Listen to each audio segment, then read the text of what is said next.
Shalom, saudara yang dikasih dalam Tuhan kita Yesus Kristus. Bertemu kembali kita di Renungan Firman Tuhan edisi hari ini, hari Senin tanggal 16 Januari 2023. Dan kita berterima kasih atas kemurahan dan pengasihan Tuhan Yesus, di mana kita diperkenankan untuk memasuki tahun yang baru 2023 ini. Dan di minggu yang ketiga di bulan Januari ini, kita akan diperhadapkan dengan firman Tuhan dari Keluaran 12 ayat 1 sampai 15 dengan tema tentang perayaan Paskah di antara hukuman dan penyelamatan. Sebelumnya mari sejenak kita berdoa. Kami bersyukur dan berterima kasih Tuhan untuk waktu dan kesempatan yang masih Tuhan berkenan memberikan kepada kami, khususnya telah memasuki tahun yang baru 2023 ini. Dan hari ini kami mau menyampaikan, mendengar dan belajar dari firman Tuhan. Bimbing kami dengan Roh-Mu yang kudus, agar kami dapat mengerti firman Tuhan yang kami sampaikan dan dengar, dan kami diberi kekuatan untuk melaksanakannya dalam hidup kami. Kami alaskan semua ini dalam nama Tuhan Yesus, Juru Selamat kami. Amin. Saudara yang dikasih dalam Tuhan kita Yesus Kristus, sebagaimana kita ketahui bersama bahwa murka dan hukuman Allah akan selalu siap menimpa orang-orang durhaka. Namun sebaliknya, belas kasih dan kemurahannya akan melimpah dan dikaruniakannya kepada orang-orang benar, orang-orang percaya, umatnya yang setia kepadanya. Sesuai nas hari ini, hal yang sama diperhadapkan kepada kita seperti cerita tentang orang-orang Israel zaman Musa ketika mereka di Mesir. Disampaikan bahwa Tuhan akan menjatuhkan hukumannya, tulah yang terakhir, kepada bangsa Mesir, kepada manusia, kepada ternak, bahkan juga kepada ilah-ilah yang ada di Mesir. Dalam ayat yang ke-12 mencatat hal demikian. Sebab pada malam ini aku akan menjalani tanah Mesir, dan semua anak sulung dari anak manusia sampai anak binatang akan kubunuh, dan kepada semua Allah di Mesir akan kujatuhkan hukuman. Akulah Tuhan. Jadi sebentar lagi Tuhan akan menimpakan murka atau tulah atau hukumannya terhadap Mesir, baik kepada manusia, kepada ternak, juga kepada ilah-ilah yang ada di Mesir. Namun Tuhan memberikan perbedaan dan akan memberikan keselamatan kepada umatnya, kepada bangsa Israel, kepada orang-orang percaya yang setia kepadanya. Mereka tidak akan tertimpa hukuman atau tulah tersebut. Jadi tidak akan ada tulah kemusnahan di tengah-tengah kamu apabila aku menghukum tanah Mesir, katanya dalam ayat yang ke-13. Dan untuk itu umatnya atau orang-orang Israel harus melakukan apa yang diperintahkan. Antara lain mereka harus menyembelih anak domba. Darahnya mereka oleskan di pintu rumah mereka. Kemudian dagingnya mereka harus panggang dan makan bersama seisi rumahnya. Bersama dengan itu juga mereka harus memakan roti tak beragi selama 7 hari. Saudara yang dikasih dalam Tuhan kita Yesus Kristus, sekali lagi melewati nas hari ini diperhadapkan kepada kita.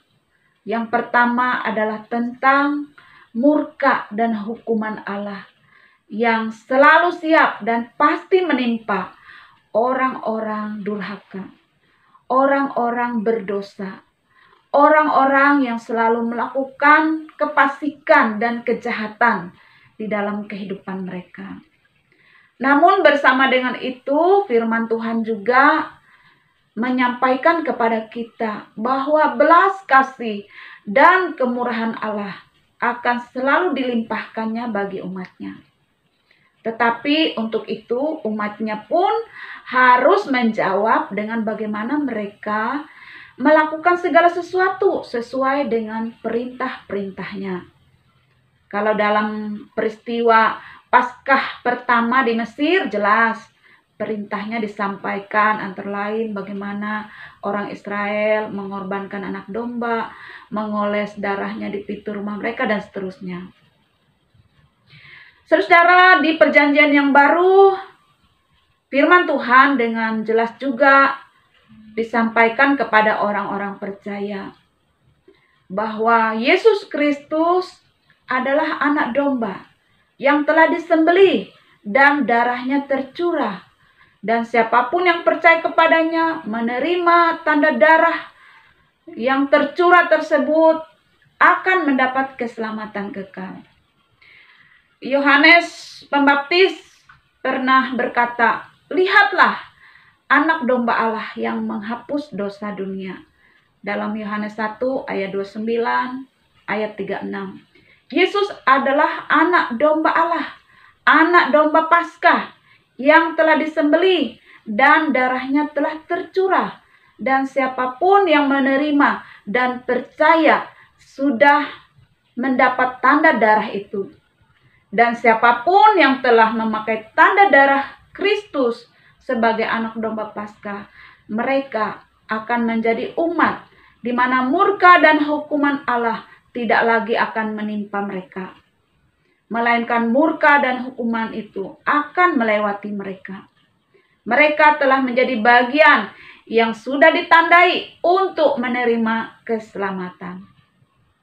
Saudara yang dikasih dalam Tuhan, sebagai umat perjanjian yang baru, yang memakai tanda darah anak domba Paskah Yesus Kristus, kita boleh bersyukur dan berterima kasih senantiasa bahwa keselamatan sudah menjadi jaminan dan janji Allah yang pasti akan kita terima kelak.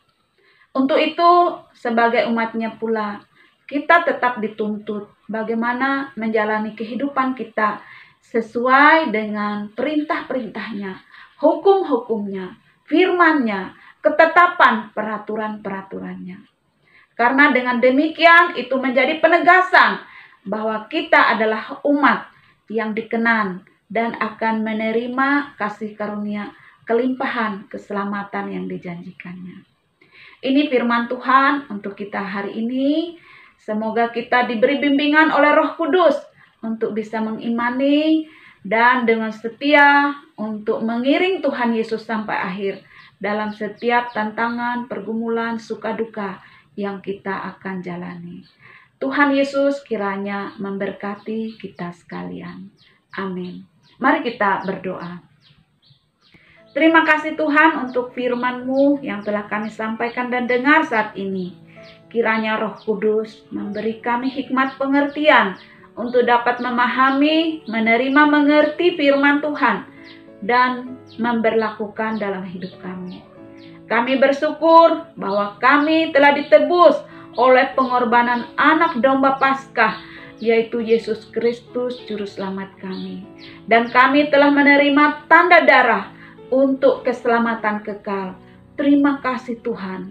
Bantu kami untuk bisa menjawab semua itu dengan bagaimana menjalankan kehidupan kami sesuai perintah Tuhan, sesuai firman Tuhan, sesuai ketetapan dan hukum-hukum Tuhan.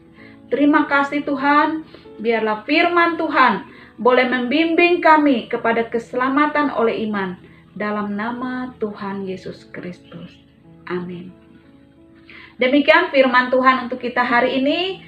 Semoga Tuhan berkenan kita boleh bertemu kembali pada edisi berikutnya. Shalom.